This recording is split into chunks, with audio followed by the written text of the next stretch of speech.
Graças a Deus, meus irmãos, tudo bom? Aqui quem fala é o Sabino. Vamos continuar a nossa leitura agora no capítulo de número 12, a partir do versículo de número 1. Lembrando sempre eu vou fazer a leitura, eu preciso contextualizar, eu preciso saber o que está acontecendo, ok? Bom, se você olhar um pouco antes aqui, você vai ver que Jesus, pelo fato dele ter curado, ter ressuscitado Lázaro, depois de 4 dias, ele agora acaba sendo então jurado de prisão. Então os sinédrios, os sacerdotes, os fariseus, eles dizem para as pessoas: olha, se vocês virem Jesus por aí, denunciem, tá? Então, passando-se um tempo depois, aqui vai dizer que aqui 6 dias antes da Páscoa, Jesus chegou a Betânia. Onde que é Betânia? O mesmo lugar onde Marta, Maria e Lázaro moravam, ok? Então, se você olhar, sempre na sua Bíblia, ou pode ser que na maioria das vezes, né, na sua Bíblia vai ter essas referências cruzadas, é o nome que nós damos, que é o quê? Essas passagens, elas também são apontadas nesses livros, ok? Obviamente, com alguns detalhes a mais, outros a menos, mas conta também a história. Vou te dar um exemplo. A história que nós vamos ver aqui é Jesus ungido em Betânia, tá? E aqui na história de João vai dizer o nome de Maria. Na história de Mateus e de Marcos vai dizer que é uma mulher, ok? E vão dizer que eles estavam na casa de Simão leproso. Aqui João não vai dizer qual a casa que eles estavam, tá bom? Então veja bem, vamos fazer a nossa leitura. Porém, nós vamos focar basicamente aqui nas informações que João está dando, justamente para a gente fazer esse exercício de ler e entender a narrativa de João. Então diz, olha, 6 dias antes da Páscoa. 6 dias antes de quê? Da Páscoa. Deixa eu marcar aqui, ó. Isso é importante. Outro ponto importante é essa marcação aqui, ó. Por quê? Falou de Páscoa, irmãos, é a principal festa dos judeus. Então, 6 dias antes da principal festa dos judeus, Jesus chegou a Betânia, onde vivia Lázaro. Então, isso aqui a gente já sabe. A quem ressuscitara dos mortos, já sabemos disso aqui. Ali, prepararam um jantar para Jesus. Então, prepararam um jantar para Jesus. Marta servia enquanto Lázaro estava à mesa com ele. Então, o que Marta estava fazendo, gente? Marta estava servindo. É a primeira vez que você vê Marta servindo? Não. A principal história que você vai conhecer de Marta e Maria é que Marta estava servindo, estava preparando as coisas e Maria estava sentada aos pés de Jesus. E novamente Marta tem esse perfil aqui, estava servindo. Lázaro estava sentado à mesa com o Senhor. Então Maria pegou um frasco. Ok, isso aqui é importante. Maria pegou um frasco de nardo puro, que era um perfume caro. Derramou sobre os pés de Jesus e o enxugou com os cabelos. Então Maria aqui, mais uma vez, ela está próxima de onde? Dos pés de Jesus. Aquela história que você conhece de Marta e Maria, ela estava sentada aos pés de Jesus. Aqui novamente você vai ver ela aos pés de Jesus e enxugou com seus cabelos. Nós vamos voltar aqui. A casa encheu-se da fragrância do perfume. Mas um dos seus discípulos, Judas Iscariotes, guarda esse nome aí, que mais tarde iria trair, nós vamos falar sobre isso aqui também, fez uma objeção. Por que este perfume não foi vendido? Deixa eu voltar aqui, ó, acho que eu cliquei, isso. Fez uma objeção, porque este perfume não foi vendido e o dinheiro dado aos pobres seria 300 denários. Outra informação importante aqui para você, ó. Ele não falou isso por se interessar pelos pobres, mas porque, qual que era a característica dele? Era ladrão. Sendo responsável pela bolsa do dinheiro, costumava tirar o que nela estava. Então, outro detalhe, você vai descobrir então que Judas aqui, ele é tesoureiro do ministério de Jesus, tá bom?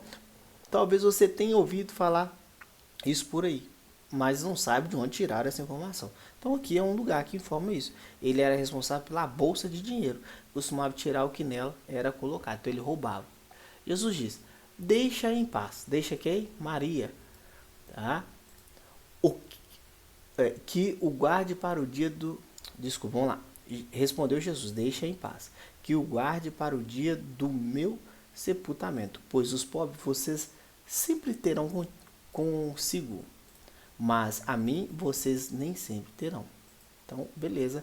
Enquanto isso, uma grande multidão de judeus, ao descobrir que Jesus estava ali, veio não apenas não apenas por causa de Jesus, mas também para ver Lázaro. Informação importante: a quem ele ressuscitara dos mortos. Assim, os chefes sacerdotes fizeram um plano para matar também Lázaro. Olha, rapaz, aqui que legal, hein?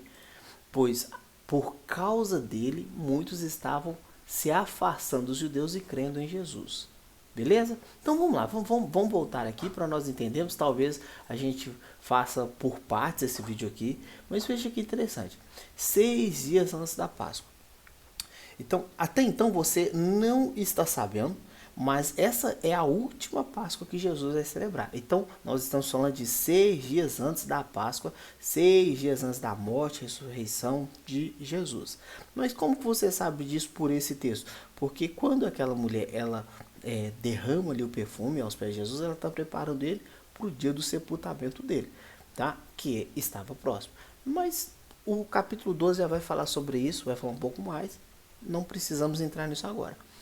Então, a principal festa dos judeus estava chegando. 6 dias da Páscoa, Jesus chegou em Betânia. Lembra que Jesus ele precisou então agora ir para Efraim, tá? Não sei se você vai se lembrar, Jesus vai para Efraim e agora ele está voltando novamente para Betânia, o lugar onde ele ressuscitara Lázaro.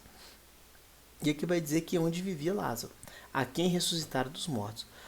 A casa em que foi feito esse banquete, nós não sabemos aqui. Não dá para saber aqui nessa história de João.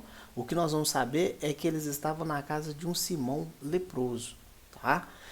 Mas vamos ficar com a informação que nós temos aqui. Ali prepararam o jantar para Jesus. O que você vai perceber então basicamente é que Jesus, ele era antissocial? Não. Jesus ele sempre estava em comunidade e ali fizeram um jantar. Tá bom? Marta, mais uma vez, o que ela estava fazendo? Ela estava servindo, ok? Ela estava servindo. Isso é interessante porque você vai ver que tudo que essas pessoas vão fazer para Jesus sempre é um ato de amor. Tá aqui, ó, a família novamente unida, Lázaro, Marta e Maria. Então o que você vai ver agora são esses lapsos, né? Essas demonstrações de amor. E é interessante você pensar numa coisa aqui, porque veja bem, como que Marta demonstra o seu amor pelo Senhor?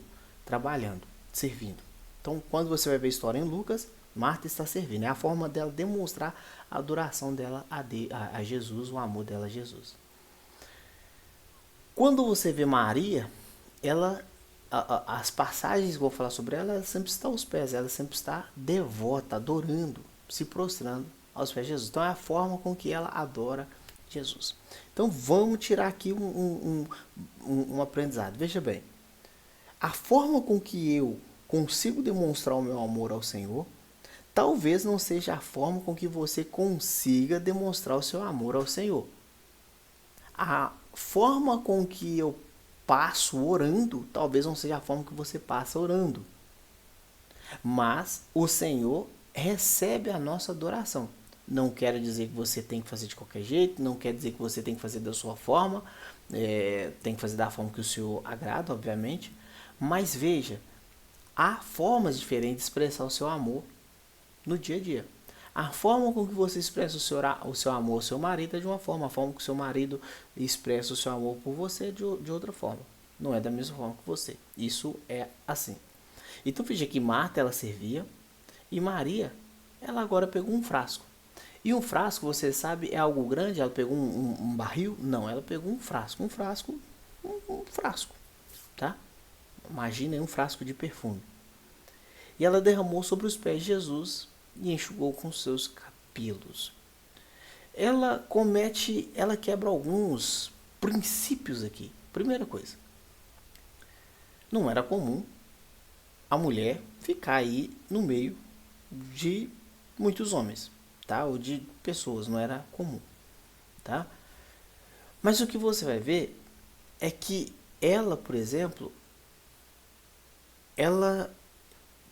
exemplo, ela vai tirar o seu cabelo ali para poder enxugar. E mostrar ou soltar os cabelos em público também não se fazia. Tá bom? Outra coisa que você vai perceber é que ela se prostra aos pés de Jesus. E se prostrar aos pés de alguém era um ato de humilhação. Mas veja que essa mulher ela fez isso. Então, se eu vou ficar até aqui no versículo 3, depois eu vou voltar. Veja bem. O que nós temos aqui? Você tem essa mulher simplesmente ela pegando um frasco de perfume. E aí depois você vai descobrir que Judas Iscariotes vai dizer assim, olha, por que vocês não pegaram esse perfume e vendeu ele por 300 denários? E aí nós vamos entrar nisso daqui a pouco, para descobrir o que é 300 denários. Tá?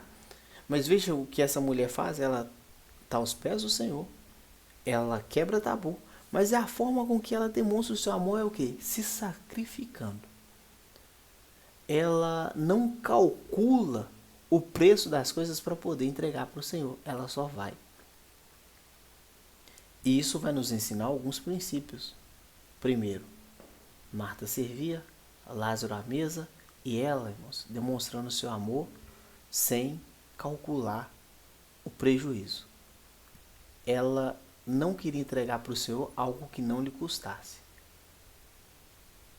Então ela faz isso porque ela faz isso com amor, um amor extravagante. E por último, o que ela faz, irmãos, é algo que poucas pessoas fazem, que é o quê? Ela honrou o Senhor enquanto o Senhor estava vivo. O que ela tinha que dizer para o Senhor, ela disse enquanto o Senhor estava perto. Ela não esperou para levar flores na sua morte. Ela não esperou o Senhor partir para dizer o quanto o amava. Não, ela simplesmente preferiu dizer tudo o que ela sentia enquanto ainda dava tempo. Então, para nós, ficamos aqui então com alguns aprendizados. Primeira coisa, era a última Páscoa do Senhor. Estava próximo então da sua morte. Outra coisa que você vai ver é que prepararam um jantar ali. Outra coisa é Marta servindo e Maria adorando mais uma vez, aos pés do Senhor, se sacrificando ao Senhor. E ela honrando ele enquanto ele ainda tinha vida. Se você tem algo para poder dizer para alguém hoje, diga enquanto é tempo. Se você tem flores para entregar, entregue enquanto é tempo.